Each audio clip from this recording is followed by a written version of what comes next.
Les élections régionales, fédérales et européennes sont en vue. La rédaction du LG Web Info vous propose donc une série de capsules vidéo avec différents intervenants tout au long de cette campagne électorale. Pour notre première vidéo, Alain Gerlache, spécialiste des réseaux sociaux, nous explique l'utilité d'Internet pour cette campagne. La première utilité, c'est que c'est devenu un canal qui permet d'entrer en contact avec plein de gens. Il y a plein de gens qui fréquentent les réseaux sociaux. Et donc, puisqu'il y a des gens, c'est un peu comme un marché virtuel. Les partis politiques, les candidats sont présents sur les marchés parce que c'est là qu'il y a des gens, que les gens ont le temps de discuter, sont moins sous pression, etc. C'est la même chose. Les réseaux sociaux, c'est un endroit où il y a des gens, avec qui débattre, où il y a des gens à essayer de convaincre de voter pour vous. Et y a-t-il véritablement un impact alors sur les électeurs ? Alors, c'est évidemment difficile à mesurer. On ne sait pas encore quel est l'impact d'un tweet ou d'un message sur Facebook directement sur le vote. Mais est-ce qu'on connaît l'impact d'une affiche d'un 20 mètres carrés classique sur le vote ? On ne le sait pas très bien. Ce qui est clair, c'est qu'aujourd'hui, il n'est plus possible d'être absent. Les affiches, je ne sais pas si elles font en sorte que les gens votent pour les partis, mais ce qui est clair, c'est que si un parti est totalement absent de ce créneau-là, les gens vont se dire, tiens, ils sont présents nulle part, ils n'ont plus de sous, bien leur campagne n'est pas intéressante. Et donc, il n'y a pas que des intérêts positifs à y être.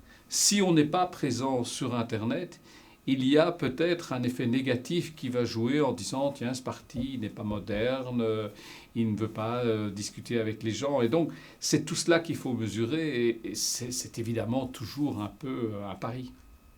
Ce qui compte pour les partis, c'est de clairement identifier les publics qu'ils veulent viser, de choisir les réseaux en fonction de cet objectif et surtout de trouver un ton, un style, de respecter les codes du réseau pour faire en sorte que leur message passe et qu'ils puissent vraiment entrer en dialogue avec les gens. La question n'est pas seulement de savoir s'il faut être présent sur les réseaux sociaux ou non. La question, c'est évidemment aussi d'avoir une stratégie globale.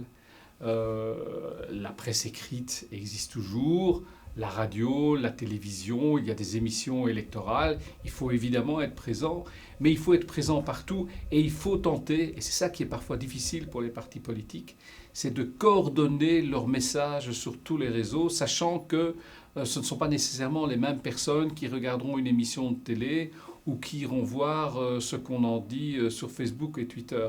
Et donc le gros enjeu pour les partis politiques, c'est vraiment d'avoir la capacité de déterminer un message et de le décliner pour les différents réseaux et les différents médias et les différents publics. Ça, c'est difficile, mais c'est indispensable si on veut vraiment faire progresser une image de marque.